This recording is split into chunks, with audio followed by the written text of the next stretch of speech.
turning that sound down a bit. I thought I would come on and start talking to the people that are already playing in the dreaming end of the new world, right? The higher bandwidth, right, that we're creating right now on the new grids, right? So there's a lot of different language for what it is that's happening on the planet, and um, it really is. It's just we've connected back up into our higher consciousness, or our more expanded state, which means there's a lot more different types of multidimensional communication, right? So we have available to us access to the database of all of our other, maybe not everybody, right? Obviously, if you haven't expanded your field, you're only going to be able to connect into the consciousness of as far as you've connected. So if you've in meditation, you've expanded and activated more of your light body, and you are open to the idea that you're multidimensional and that you've had all these other lifetimes and there's other soul fractals out there, that sort of thing, right? If you're not, of course, you're not going to expand into them because they don't exist for you. And that's you using your free will and you choosing the level of the reality you're going to play in, right? But for those of us that understand it and have given it permission to be real, and we are consciously co-creating and activating our light bodies, right?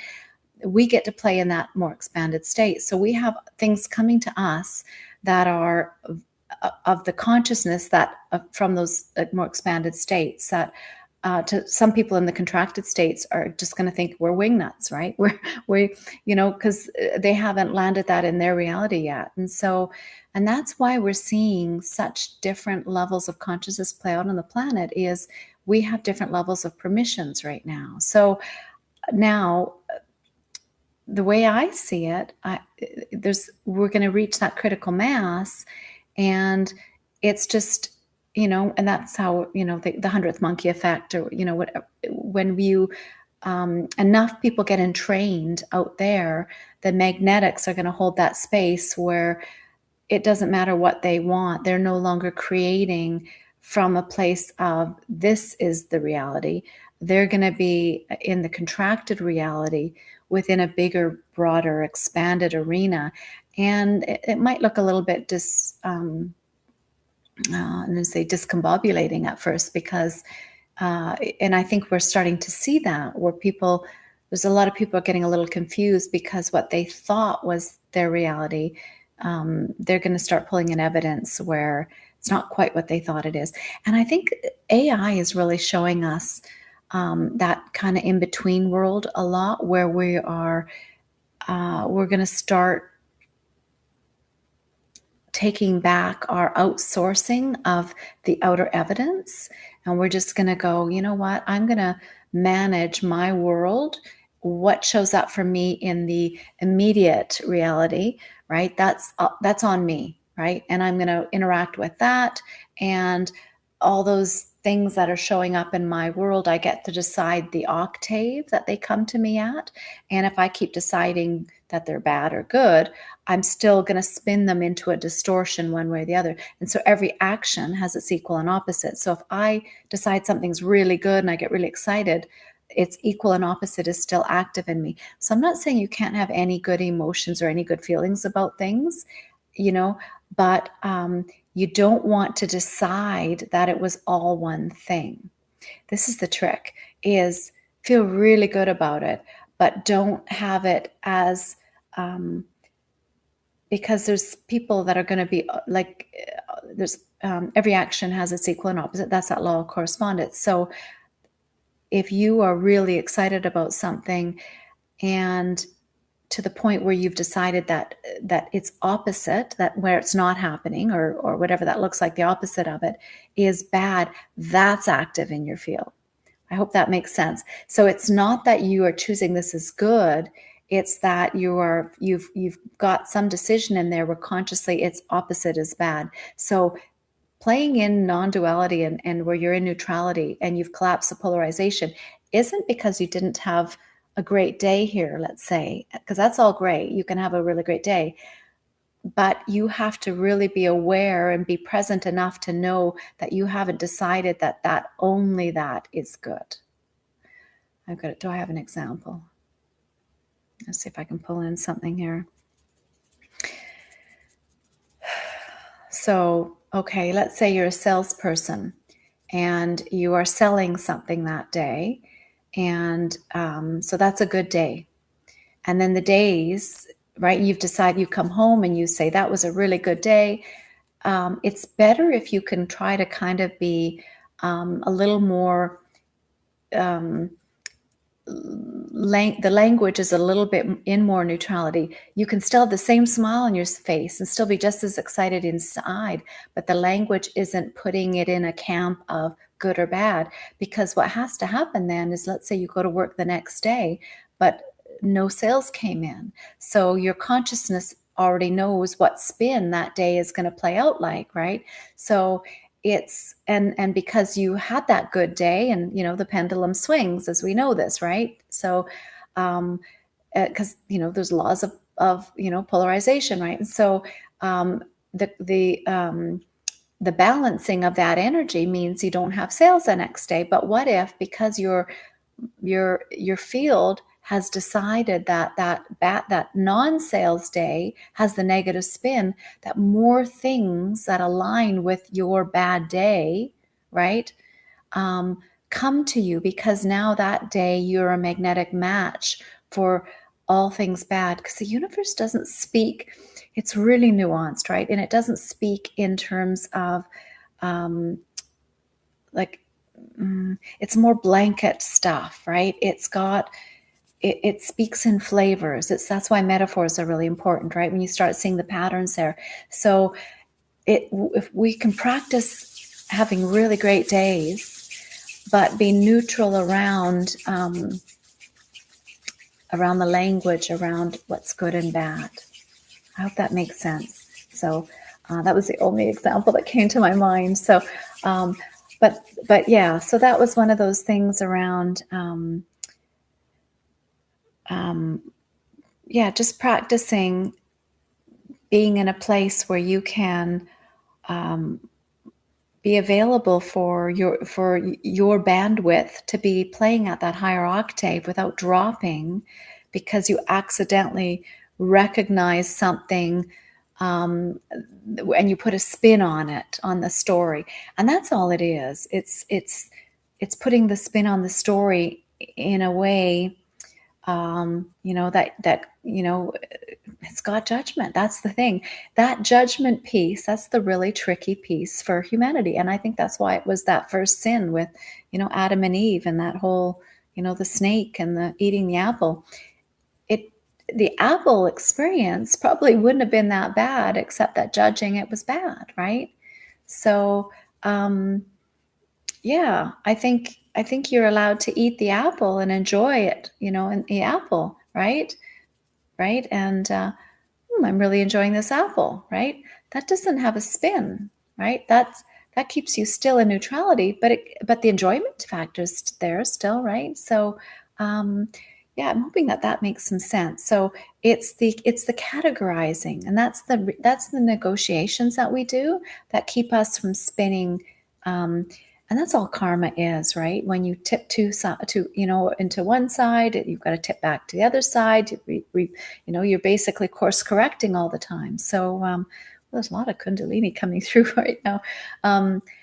But yeah, so that higher bandwidth is us leveling out and not swinging too far into too many different directions. Because you can, and that's the thing, when you want to manifest something, you can't do it from chaos. You can't do it from the up, down, up, down, up, down, because the universe needs you to sustain a certain frequency, a certain momentum, especially if you're trying to, bring in something that is a pretty high octave, right? Like a healing or a new job or something. So you have to be in the receiving mode and in a sustained way in that higher octave, right?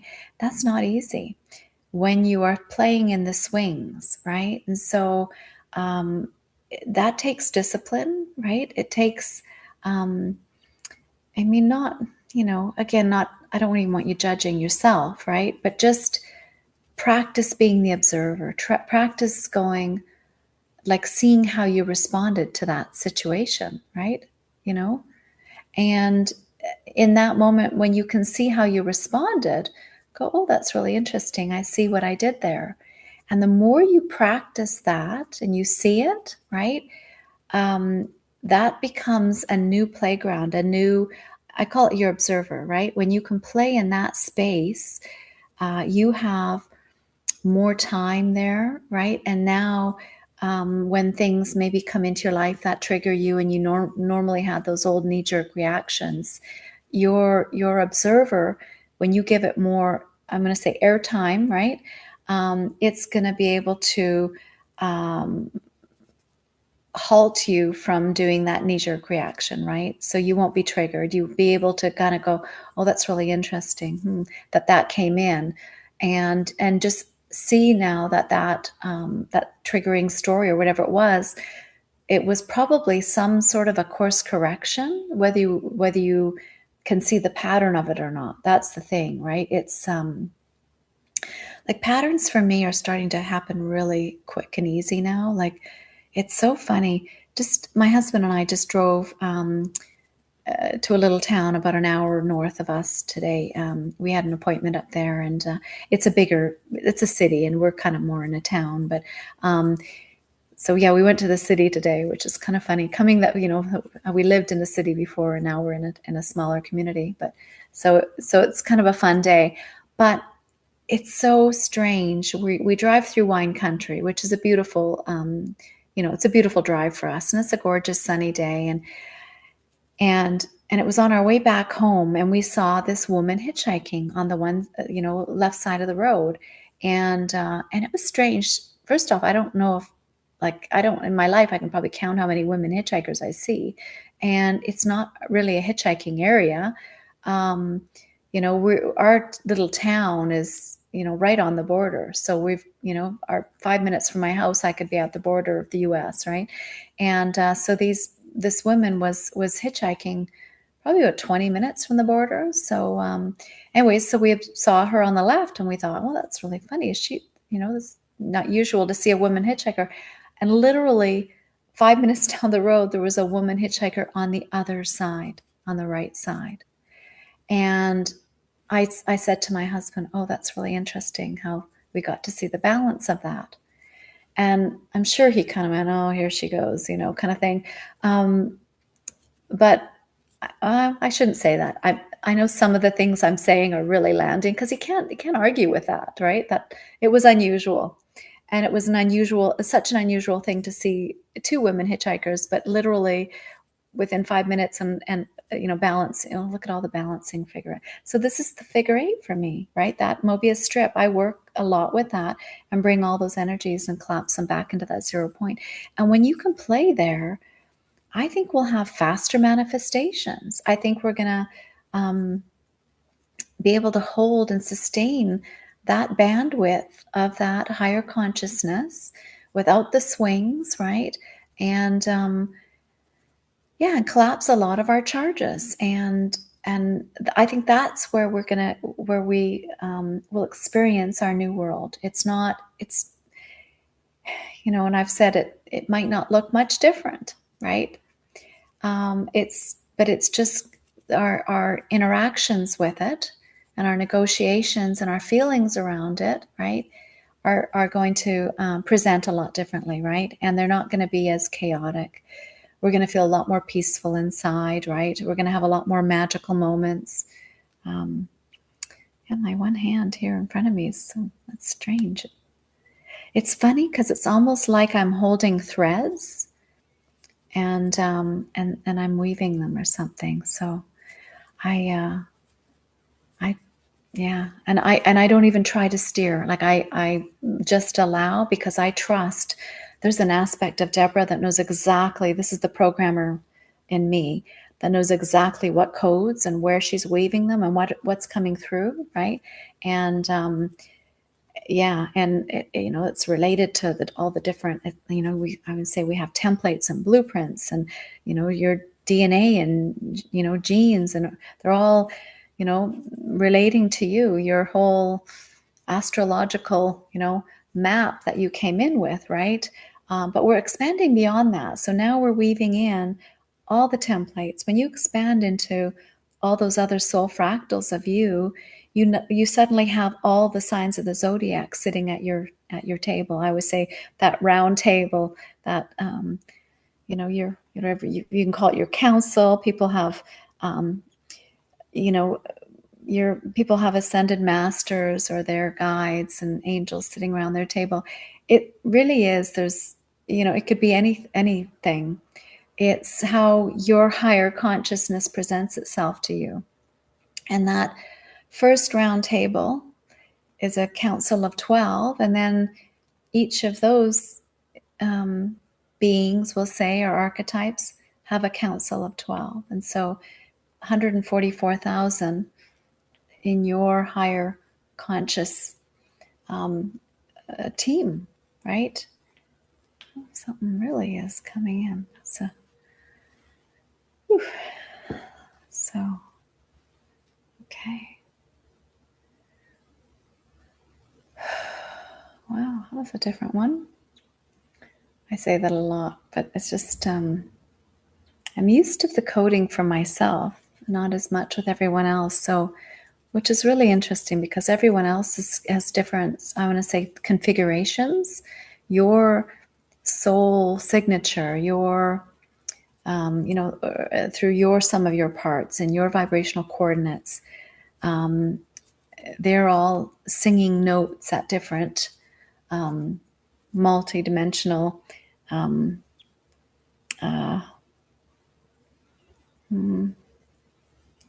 going to say coordinates, but it's more frequencies, right? So when we all can come together and co-create, it's a beautiful coherence and harmonizing. And so we're back at the ascension chakra. So thank you. It swirled in there. That was really interesting. So whenever my head does weird kind of movements, it's because that's how the downloads often come to me, is through the upper crown. So how you feel them is it's going to be unique to you, and it everything that comes through to you, when you are starting to work with energy, is valid, is part of your it's how your gift presents to you. So there's no wrong, right? And we are all meant to expand our branch of the tree in our way, right? And allow it to reach the top, the heights, right? It doesn't matter where it came from or how it grew. And know that it's connected to the whole tree, right? And there's no gatekeeping here. That's the thing. I never, I share everything that I know. I'm excited to share because I understand, and I think many of us that are going to be listening understand the connectivity of all of us. And so if I start looking for an advantage or an edge to make myself stand out or be more special, or that's competition, right? And that's me playing in scarcity, and me in my ego wanting to be celebrated or different, or acknowledged or seen in a certain way, or or just wanting to be right. So that's the thing. I realize we all get to be right in our own reality, and what we're choosing to give our currency to is going to play out as in that script. And so, just being more of a conscious script writer and trying to do it from the higher octaves if we can, and manage those swings in the polarization. So the more we get better at, staying in your neutral state, the more we can manage those back and forths. And and it becomes a lot easier, a little more graceful, right? And you don't have to go into fear. You don't have to, you don't have to be triggered by the world, right? And you can stay in trust a lot more. And I think that's the big thing is, yeah, there's lots of lifting going on. I feel like my whole back, it feels like it's ratcheting up every once in a while. I get a crank. It's kind of fun. So we are getting a lift here, everyone. So just allow it. That is us turning the notch on the tuner, right? And yeah, and it's because we're consciously doing it. We've chosen, whoever has, chosen to sit and listen to this, especially if you get to the end, thank you. But that's how the codes will come through, right? Is you are intending just by sitting, you're intending to receive what is appropriate to receive, right? And your consciousness is your higher self is connected with my higher self and with everyone else who's ever connecting in. And again, outside time and space, we don't, could be somebody 5 years from now that in this now moment I'm connecting with, right? And that's how multidimensionality and quantum entanglement works, right? So so they're all contributing, right? So, and it's a beautiful thing. So okay, thank you, thank you, thank you. Oh, back down our pillar, yay! So thank you. That was a really neat really neat activation there. So yeah, I hope that shifts and lifts you in your field. And yeah, once again, thank you for listening and being part of my journey. And if there's anything ever I can do, you have questions or anything, just reach out. I'm making myself available, for people because we're all in this together. So thank you.